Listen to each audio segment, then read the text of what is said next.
Dice la palabra de Dios, en aquellos días él fue al monte a orar y pasó la noche orando a Dios. Y cuando era de día, llamó a sus discípulos y escogió a 12 de ellos. Gracias, Señor. Gracias por tu plan desde el principio, Señor. Gracias por tu fidelidad para cada uno de nosotros, Señor. Gracias por la visión que tú has puesto, Señor, en nosotros, Señor, de querer formar verdaderos discípulos tuyos, Señor, que te sirvamos de todo corazón, Señor. Te damos gracias por tu palabra, porque tú nos enseñas a cómo debemos de hacer, Señor.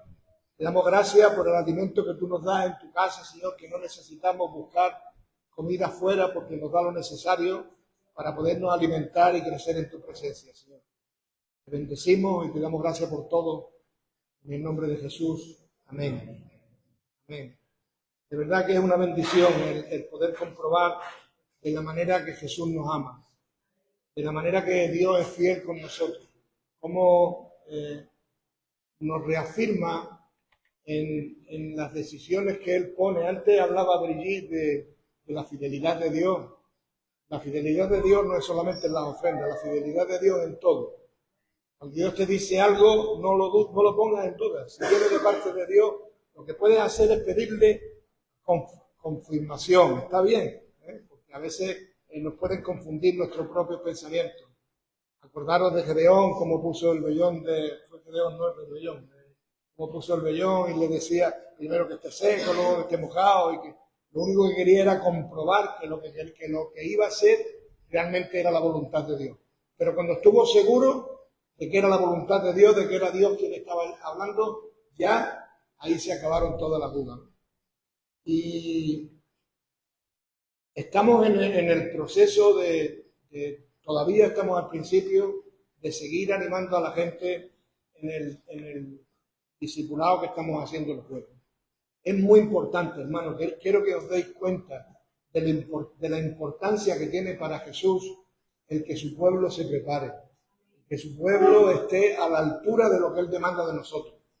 Él nos ama a todos, Él nos ha escogido a todos, pero luego Él también hace sus selecciones. Si tú miras en el proceso de Jesús, en su año de ministerio, Jesús interactúa con 5.000, más eran 5.000 hombres, más las mujeres, cuando la multiplicación de los panes y de los peces, luego con 4.000, ¿no? Luego están los 120 que estaban en el aposento alto, los 70 que que envió de 2 en 2, los 12 apóstoles. Dentro de los 12 había un grupo de 3 más especiales o más, no sé qué es lo que vería Jesús en ellos, pero que también que le dedicó más tiempo, y luego por el trato personal que tuvo con cada uno. Jesús quiere tener un trato personal con cada uno de nosotros. Y va escribando nuestro compromiso desde 5.000 hasta llegar a esa intimidad con nosotros. Y tener ese encuentro que realmente empiece a transformar nuestras vidas de una manera real, donde Él sea nuestra guía, donde Él sea verdaderamente nuestro maestro. Para ello, pues, utiliza las herramientas que tiene en sus manos, ¿no? Él podía enviar una legión de ángeles, pero envía a hombres pecadores transformados por el poder de su palabra. Es igual que cuando Dios provee. Dios pone algo en tu corazón de hacer y tú tienes que hacerlo, necesitas un dinero para invertir y tú de pronto te llega el dinero y dice uno, Jehová Jireh. No, Jehová Jireh no. El que proveyó fue el hermano que te mandó la ofrenda, no. El que proveyó fue Dios, que movió el corazón del hermano, que fue el que hizo. Todo viene de parte de Dios cuando uno está atento a su palabra. En los 4 evangelios habla Jesús de cómo escogió a sus discípulos. En Mateo, en Marcos y en Lucas, el llamado es muy similar. Todo comienza diciendo que Él se va al monte a orar. Jesús no hacía, la primera enseñanza es que Él no hacía nada por su cuenta, sino que realmente Él se apartó, buscó de Dios, y cuando tuvo la certeza de lo que tenía que hacer, bajó y llamó a sus discípulos y nombró a los 12. Que tengáis también por seguro el comenzar el discipulado que estamos haciendo de la vida de pasar de creyente a discípulo o perfeccionarnos como discípulos, tampoco fue una cosa de un día para otro. Fue una meditación, fueron muchas cosas, conversaciones, buscar de Dios, y cuando tuvimos la certeza que realmente era Dios quien nos guiaba a hacerlo, nos pusimos en marcha. Por eso aprovecho de nuevo para animaros. Los que no podáis venir por cualquier circunstancia, poneros en contacto con nosotros, que vamos a hacer lo posible para que podáis también seguir el discipulado, ¿vale? Digo que en estos tres evangelios, pues igual, Jesús escoge a sus discípulos, los escoge entre un grupo de gente que le seguían y empieza a tener una manera de enseñarlo más personal con cada uno. Con este grupo, él hablaba a las multitudes, pero luego aparte, pues con ellos tenía otro tipo de profundizar más, y no era más que porque él fue probando su fidelidad a lo largo del caminar, y llegó un momento donde mucha gente se fueron, y cuando les dio también a los discípulos, le dijo, bueno, vosotros qué es lo que vais a hacer, ¿no? Y todos conocéis, como Pedro dijo, ¿dónde iremos, Señor? Solamente tú tienes palabra de vida eterna. O sea que Dios va a ir probando nuestra fidelidad cuando comencemos a caminar hasta el final. Porque Él no quiere borregos, Él quiere ovejas. Que sigan al pastor, que conozcan su voz y sigan al pastor, y que sigan el llamado. Entonces, es bueno que os doy, si quieren, una nota de dónde vienen en los tres evangelios: Mateo 10, del 1 al 4, Marcos 3, del 13 al 19, y Lucas 6, del 12 al 16. Y te digo que en todo esto explica más o menos lo mismo, que los comisiona, les da poder, los envía a expulsar demonios, a sanar enfermos y sobre todo a predicar el evangelio, ¿no? Estamos hablando antes de lo de la gran comisión. Esta es la preparación y el propósito de discipularlo, ¿no? Pero yo me quiero centrar en el evangelio de Juan. Juan le da una perspectiva. Podríamos hablar de por qué por qué hay cuatro evangelios. En otro día explicaremos por qué hay cuatro evangelios, a quién va dirigido cada uno de ellos. Pero el evangelio de Juan es un evangelio donde a Jesús se le viste como Rey de reyes, Señor de señores, el Hijo de Dios. Es el que tiene una visión más clara de la espiritualidad de Jesús. Todos, ¿no? Lo dicen, ¿no? Pero Juan hace un énfasis más grande en la comunión de Jesús con el Espíritu Santo y con el Padre, y muestra a Jesús como el Hijo de Dios, como Dios en la parte de la Trinidad, en la figura del Hijo, ¿no? Y en el Evangelio de Juan vamos a estar viendo cómo Jesús escoge a sus primeros discípulos. Y vamos a ver, los que habéis empezado el discipulado, como tiene mucho que ver con lo que estamos haciendo.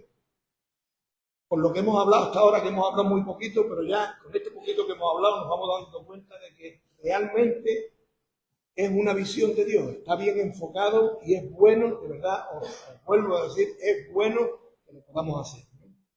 El Evangelio de Juan comienza diciendo quién es Jesús. Dice, en el principio era el verbo. O dice, Jesús dice el verbo, y el verbo era con Dios, y el verbo era Dios. Y luego explica que el verbo es la palabra, y que la palabra es Jesús. Jesús es la palabra que Dios, y cuando Dios dijo, hágase, esa palabra que hizo, esa es la figura del Hijo, en lo que es la creación, en lo que es la parte de la Trinidad de Dios, ¿no?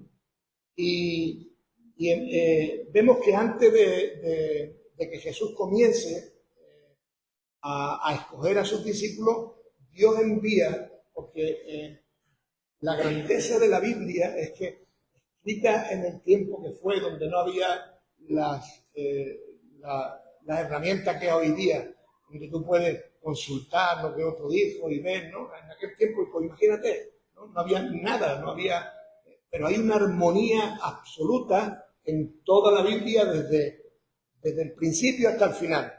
No se contradice para nada, se complementa una cosa con la otra. Las promesas de Dios en la Biblia se cumplen todas, y en Jesús se cumplen todas. No hay una sola promesa que los profetas escribieran de Jesús que no fuera cumplido por Él en su tiempo en la estancia como nosotros. Entonces, vemos la fidelidad de Dios y que Dios, eso nada más que puede venir de un Dios omnipotente. Yo hablaba con una amiga de mi hijo, estábamos hablando surgió la curiosidad de cómo, no os lo voy a contar ahora porque es muy largo, y además yo no me quedé muy bien con la película, de cómo los higos y cómo hay una ovejita, que es una historia que es muy interesante. Yo nunca había pensado que los higos, que eran una flor, que no era un fruto, y un montón de cosas así, ¿no? Y cuando estábamos hablando de eso, le dije, digo, fíjate, una explosión, la explosión del Big Bang, por lo que los que todavía sostienen la teoría del Big Bang, de que todo fue formado de una explosión. ¿Cómo una explosión puede hacer algo tan perfecto en una cosa tan dentro de las millones de situaciones que hay en la vida, como es el que la higuera de un higo y que ese higo se madure y tú te lo puedas comer y esté dulce? Ese proceso tan perfecto tiene que venir de lo único perfecto que es Dios. Dios es lo único perfecto. Dios lo hizo perfecto todo, ¿no? Bueno, pues en Isaías 43, el profeta Isaías anuncia que antes de la venida del Mesías habrá un hombre que irá pregonando su llegada. Y este hombre era Juan el Bautista. Y cuando los fariseos le preguntan a Juan que quién era, que qué es lo que hacía, que si él era el Cristo, que qué es lo que estaba haciendo, porque Juan andaba bautizando y proclamando el reino y bautizando a las personas y demás y llevándolas al arrepentimiento. Dice, cuando los judíos enviaron de Jerusalén sacerdotes y levitas para que le preguntasen, ¿tú quién eres? Dice, confesó y no negó. O sea, afirma que fue una confesión, ¿sí? Que no os quede duda de quién soy yo. Dice, confesó y no negó, sino confesó, yo no soy el Cristo. Digo, no os confundáis, yo no soy el Cristo. Yo soy el enviado a preparar su camino, porque ya viene, ya está aquí, ya viene. Y quiere decir que en todos estos llamados que nosotros estamos haciendo continuamente, animando a seguir el discipulado, nosotros estamos haciendo las voces de aquel que clama en el desierto de tu corazón. Espabila, hazlo, que te conviene, que es necesario que te prepares. Dios no quiere creyentes, Dios quiere discípulos. Las multitudes que seguían a Jesús ante cualquier adversidad se iban. Y vienen tiempos muy malos, hermanos, donde dice que a causa de la maldad el amor de muchos se enfriará y que muchos apostatarán de la fe y que padres denunciarán a hijos, hijos a sus padres. Vienen tiempos malos, tiempos donde no va a ser tan fácil caminar con la Biblia en la mano, donde la persecución cada vez está más presente en cualquier sitio. Hace unos meses en México, uno de los seminarios más potentes de las asambleas de Dios en el mundo, de Anna Summer en la Ciudad de México, llegaron las autoridades y los echaron a todos, cerraron el seminario, le quitaron los muebles, todo. En México, un país cristiano donde no es igual que aquí, no hay problema en anunciar el evangelio, no hay problema en predicar en cualquier lado, pero fijaros cómo el enemigo ya empieza ya a atacar. Y aquí, pues con toda la movida de la ideología de género y de todas las cosas que quieren achacarnos a los cristianos, pues quién sabe dónde vamos a ir. Y tenemos que estar firmes, tenemos que estar seguros de que nuestra fe está anclada sobre las rocas. Que ocurra lo que ocurra, no lo negaremos. Aunque perdamos la vida, porque no vamos a morir, vamos a dormir esperando que Cristo venga por nosotros. Y está en juego nuestra eternidad. Por 5 días más de vida, 10 días más de vida, está la eternidad en juego. Entonces, es necesario que tomemos conciencia de estas cosas y que nos preparemos. Y Dios está en ello y nosotros tenemos que estar también. Bueno, pues Juan comienza a predicar de Jesús, a preparar el camino, y entre ellos a sus discípulos. O sea, quiere decir que Juan tenía discípulos. Juan no caminaba solo. Los discípulos tenían puesta la mirada en Juan. Ya hemos hablado de esto, pero es bueno recordarlo. Los discípulos tenían puesta la mirada en Juan. No tenían puesta la mirada en Jesús. ¿Sabéis por qué? Porque Jesús no había aparecido todavía. Jesús lo conocían de oídas, porque Juan les predicaba de Jesús. Juan hablaba de aquel que viene detrás de mí, de quien yo no soy digno de desatar las correas de su sandalia. O sea que Juan no hablaba de cualquier cosa. Juan hablaba en su ministerio, él estaba preparando el camino del que había que venir. El discipulado es una preparación del camino del que tiene que venir. Igual tú todavía no has tenido un encuentro con Jesús, pero lo que Dios está haciendo contigo es preparando tu corazón para que cuando Jesús esté, tú no tengas ninguna duda. Pero mientras, pon la mirada, como tenían puesto los discípulos de Juan, en el que les estaba predicando de Jesús. Y los que tenemos que, de alguna manera, representar a Jesús, que tomemos la responsabilidad de saber que cuando la gente nos ve, no nos ven a nosotros, o no nos deben de ver a nosotros, nos deben de ver a Él. Y para nosotros va a ser un aliciente de decir que todo esto Dios me va a pedir cuenta. Porque de aquel que nosotros dice, hay de aquel que le sirva de tropiezo a uno de mis pequeños, mejor que sabéis, ¿no? Lo que dijo Jesús, ¿no? O sea que ese temor reverente tenemos que tenerlo, pero no tenemos que tener miedo. Tenemos que ser valientes como Pablo, sed imitadores de mí, como yo imito a Cristo, porque mi vida está entregada a servir al Señor y yo lo que quiero con mi vida es servir al Señor, obedecer su palabra y caminar junto con Él. Juan no solamente le hablaba a sus discípulos, le hablaba a todo el mundo, pero sus discípulos estaban recibiendo esa llamada, ¿vale? Y vamos a ir encaminados a cómo Jesús comienza a ser sus discípulos. Estamos hablando ahora de los discípulos de Juan. Estamos hablando ahora de los creyentes que vienen a la iglesia y se fijan en los pastores, en los líderes, en uno, en otro, y empiezan a mirar y a ver los defectos de uno, los defectos de otro. Todo el mundo hemos pasado por esa etapa, ¿no?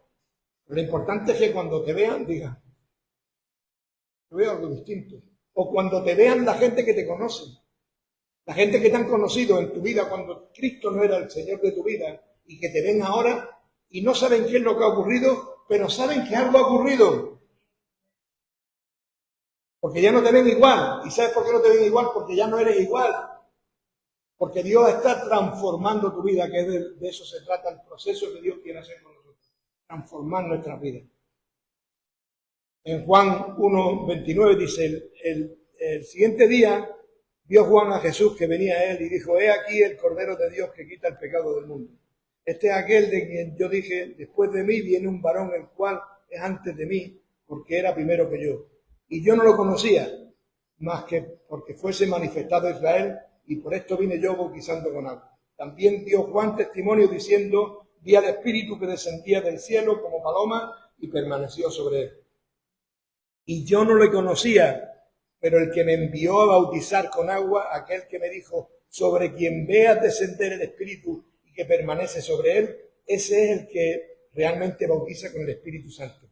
Dice, y yo le vi, o sea que fíjate el proceso de Juan.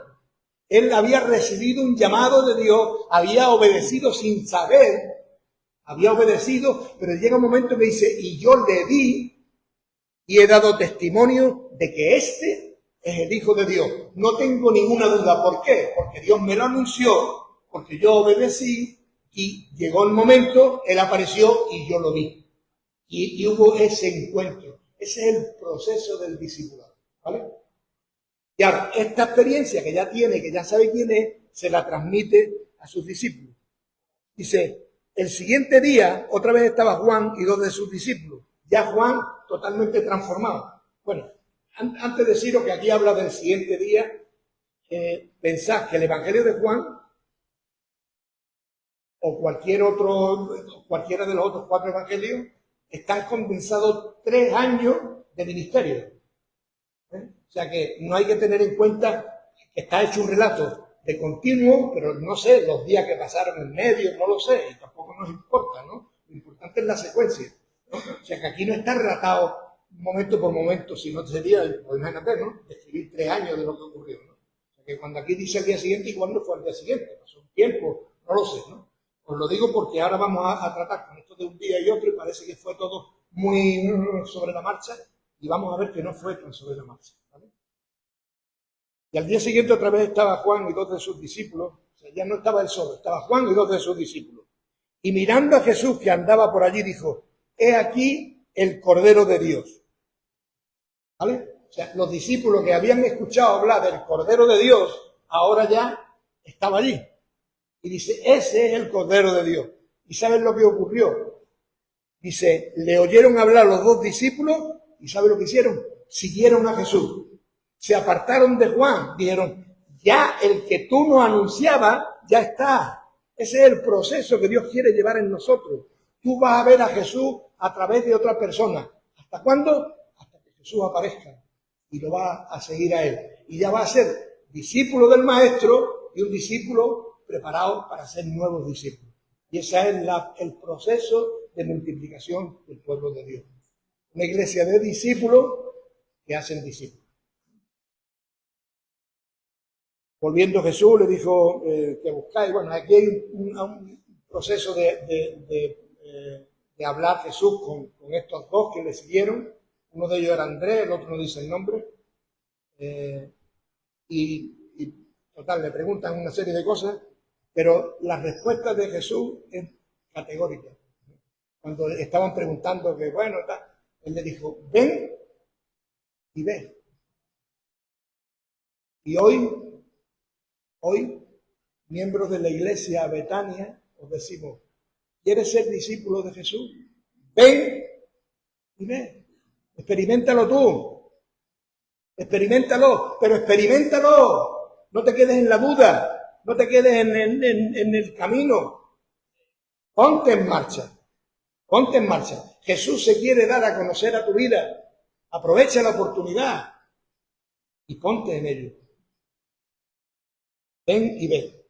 Y fijaros lo que ocurrió. Os lo leo así del versículo 39. Le dijo, venid y ve. Y la respuesta dice, fueron. ¿Y qué ocurrió? Que vieron, porque Dios no miente. Cuando le dijo, ven y ve, ellos fueron y ocurrió que vieron. ¿Qué es lo que vieron? Pues vieron a Jesús actuar. Vieron ya la gloria de Dios a través de Jesús. Vieron ya con sus propios ojos que lo que le habían anunciado no era una teoría, no era una religión, era una realidad, porque ellos empezaron a experimentar esa realidad en sus propias vidas. Así que, ven, jueves, 7 de la tarde, ven y ve. Y ve. Si no, no vas a tener criterio. Si no van a venir tiempos que van a venir, vas a seguir ahí donde estás. Yo no te voy a juzgar, no voy a decir qué es lo que va a hacer de tu vida. Eso solamente lo sabe Dios. Pero sí te digo, si Dios te está dando una oportunidad, no la desaproveches. No la desaproveches. En el 40 dice, Andrés, hermano de Simón Pedro, era uno de los dos que habían oído a Juan y habían seguido a Jesús. Dice, este halló primero a su hermano Simón y le dijo, hemos hallado al Mesías, que traducido es el Cristo, y le trajo Jesús. Y mirándole Jesús le dijo, tú eres Simón, hijo de Jonás, tú serás llamado Cefas, que quiere decir Pedro.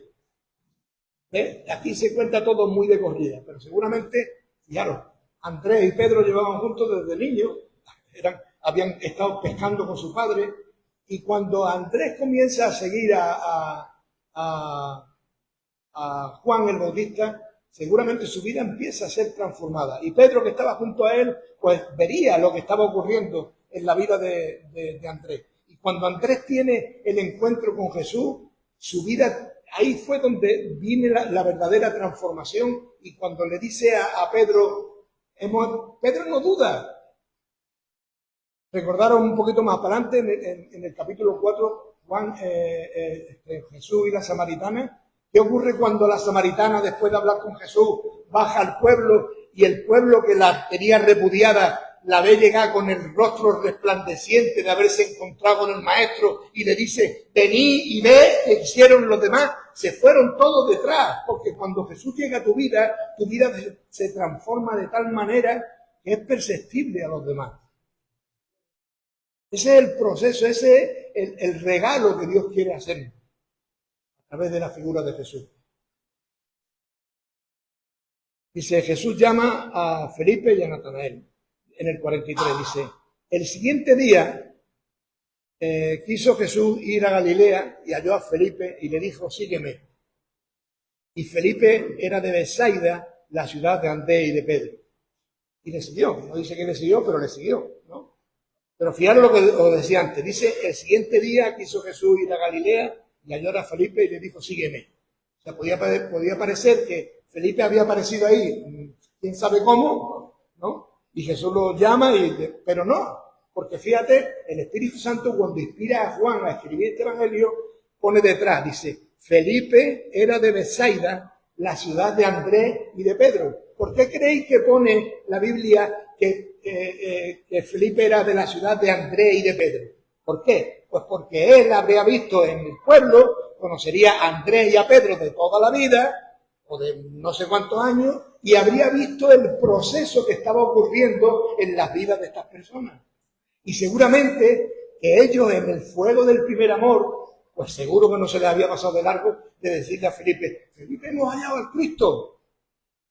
Y Felipe pensaría, no sé quién sabe, de ahí sería ya meternos en lucubraciones. Pero yo, cuando estaba leyendo esto, me venía a mi espíritu que esto es lo que ocurrió, ¿no? Que se creó una expectativa que cuando Jesús aparece y le dice, sígueme, no lo duda. Igual que no dudaron, vuelvo otra vez a los de la Samaritana, los del pueblo seguir Fijaros el impacto que podéis tener, o que podemos tener todos en la sociedad, si realmente Jesús es el Señor de nuestra vida, si somos verdaderamente sus discípulos. No es necesario hablar.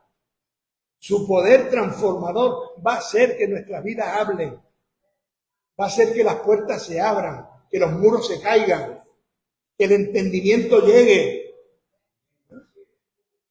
Porque Él no escogió a gente preparada, escogió gente del pueblo como tú y como yo. No vale la excusa, no, es que yo no sirvo, yo no valgo, no tengo preparación, soy analfabeto, soy pescador. Da igual. Si el maestro te llama, Él te va a preparar y te va a dar con qué suficiente para que tú tengas lo necesario para ti y para toda clase de buena obra.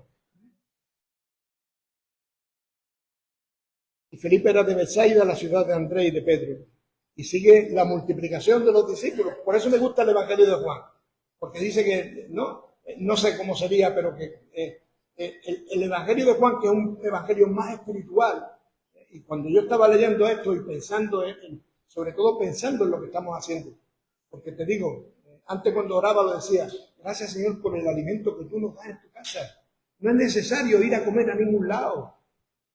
Dios nos provee. Nosotros no somos los mejores predicadores, no somos los que más conocemos a Dios, no somos ni tan siquiera quién sabe qué. Pero somos los que estamos. Y cuando Dios nos ha escogido, ¿se ha equivocado? No se ha equivocado. Aprende, aprovecha. Yo no quiero escuchar más que a mis pastores, más que a la gente que ya José, a la gente que Dios pone a predicar. Porque aquí Dios me da el alimento. A mí lo poquito que habla hoy Brigitte me llena de gozo y me abre unas puertas y me dice, qué grande es mi Dios, qué Dios más grande tengo. No necesito escuchar a un predicador que mueve a millones de personas para nada. Ya lo tengo, a mi maestro, a Jesús. Yo cuando leo la Biblia lo escucho predicar a Él y Él es el que me enseña. Él es el que me lleva a escudriñar la Escritura, el que me da la palabra. Él es el que lo hace. ¿Para qué voy a buscar? Dios no me mandó a la iglesia de ese gran predicador, Dios me mandó aquí, pues aquí estoy.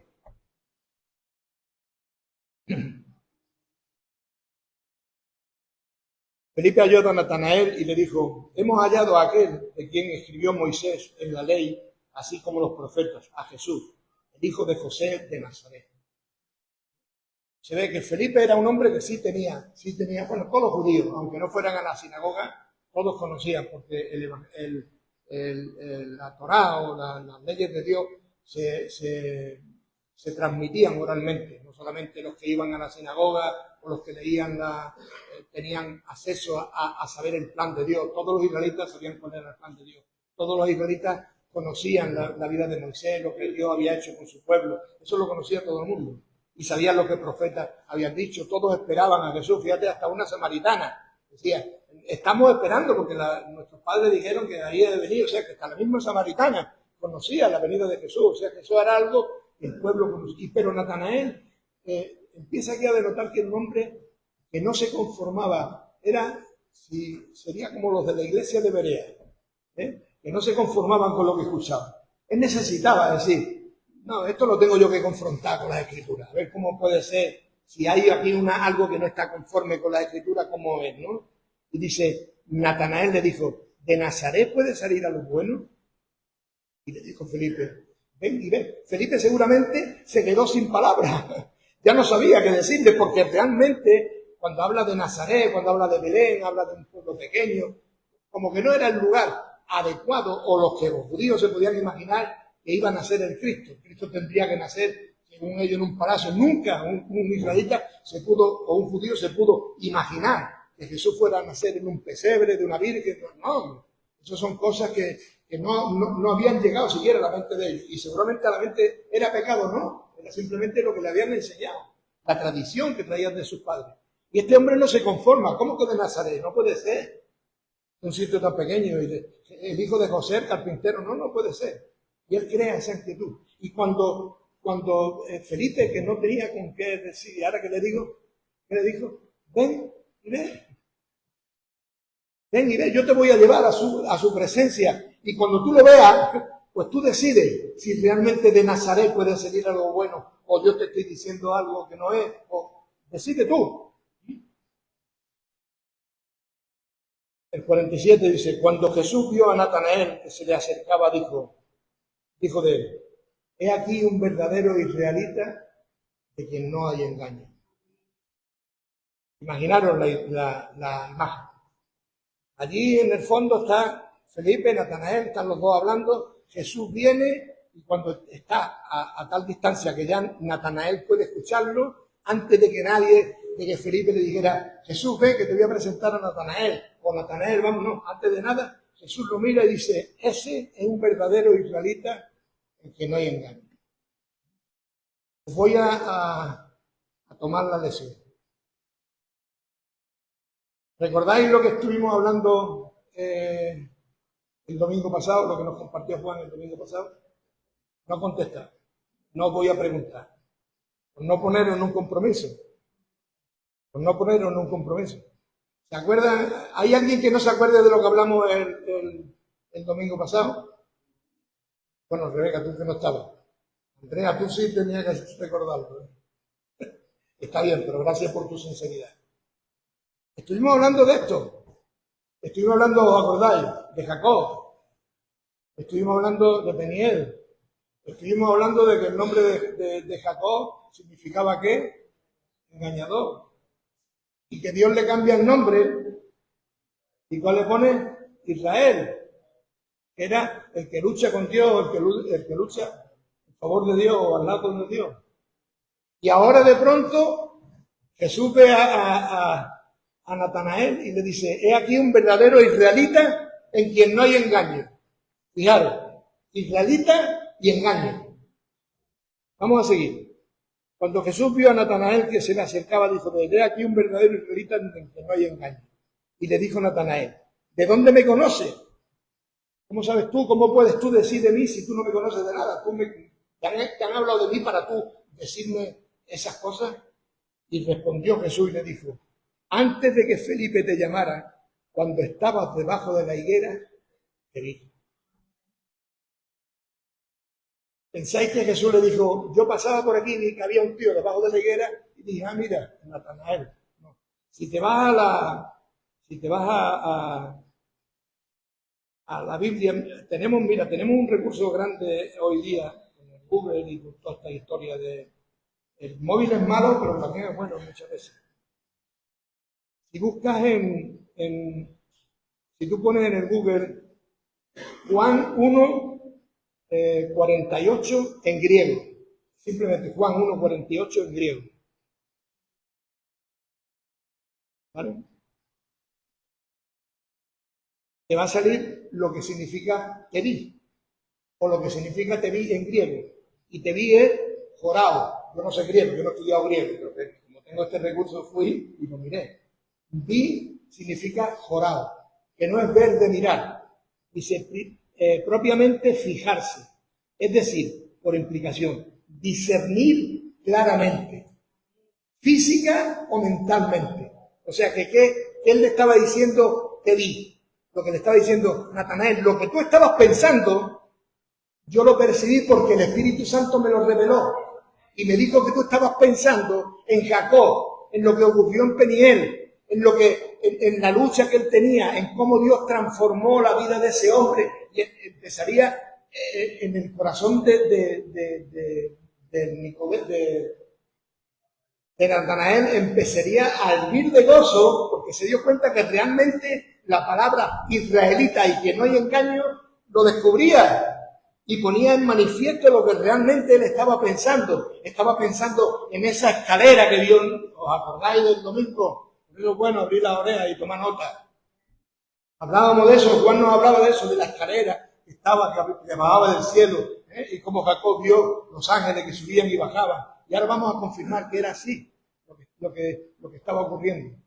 Fijaros que cuando le dice, debajo de la higuera te vi, y él entiende, claro, por eso me ha dicho que soy un verdadero israelita, porque mi anhelo en mi corazón es que Dios transforme mi vida de tal manera que ocurra lo que ocurrió en la vida de Jacob. Que yo ya no quiero ser como soy. Yo quiero que Dios transforme mi vida de tal manera. Y ahora viene este hombre que mi amigo Felipe me ha dicho que es el Cristo, y lo es, porque fíjate, dice, y le dijo, respondiendo Natanael en el 49, respondió Natanael y le dijo, Rabí, tú eres el Hijo de Dios, tú eres el Rey de Israel. Ya no hubo pega. Por eso él fue y vio. Él le dijo, ven y ve, y él fue y vio, porque se encontró con el que Felipe le estaba diciendo, este es el Hijo de Dios, y ahora es él quien lo proclama con su boca. Tú eres el Hijo de Dios, tú eres el Rey de Israel. Y respondió Jesús y le dijo, porque te dijo, te vi debajo de la higuera, ¿crees? Cosas mayores que esta verás. Y le dijo, y ahora ¿dónde viene? De cierto te digo. Volvemos a los desiertos de Jesús. Cuando Jesús dice desierto es porque una verdadera, revelación espiritual que tenemos que tener en cuenta. De aquí en adelante veréis el cielo abierto. Acordaros de nuevo de Peniel y de Jacob. Veréis el cielo abierto y a los ángeles de Dios que suben y descienden sobre el Hijo del Hombre. La visión que tuvo Jacob la vais a ver ahora conmigo, porque vais a ver continuamente cómo mi Padre se manifiesta con vosotros para proclamar que yo no soy un hombre cualquiera. Yo soy el Redentor, yo soy el verdadero Cordero, yo soy el que he venido a dar sentido a vuestra vida. Pues este Cordero es el que te está llamando, el que me está llamando a ser su discípulo. Este es el que en medio de toda la multitud quiere señalarte con el dedo, tú. Poneros las pilas y buscarme. Hay una canción muy bonita de Marco Vidal que dice, buscadme y viviréis. Y Dios podía decirnos eso hoy. Buscadme y viviréis. Tendréis vida y vida en abundancia. No te conformes con calentar la silla. No te conformes con ser un creyente. Da un paso más de fe. Acércate a Jesús. ¿Y sabes por qué debes de hacerlo? Porque Él se ha acercado a ti. Porque no ha salido de ti, ha salido de Él. Él te ha traído.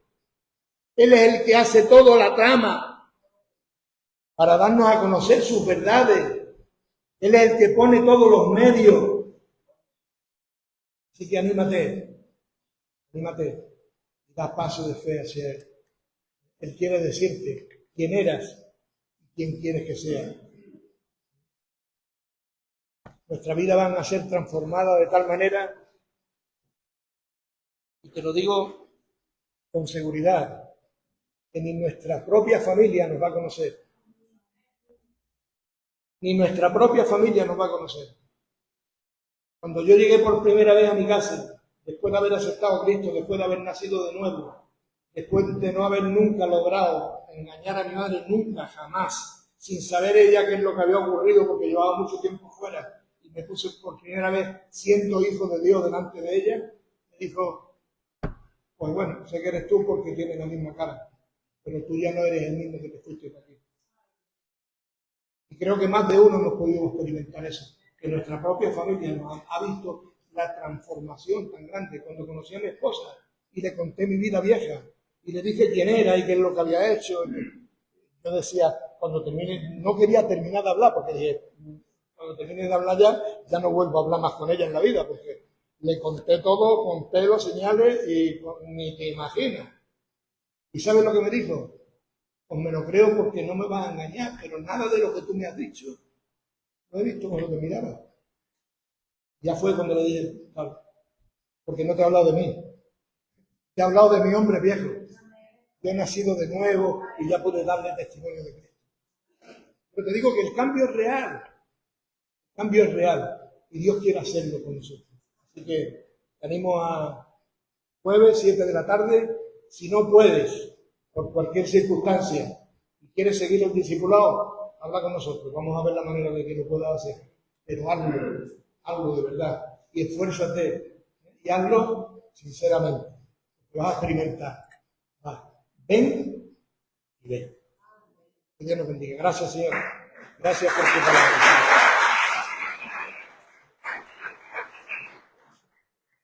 Gracias por tu palabra, Señor.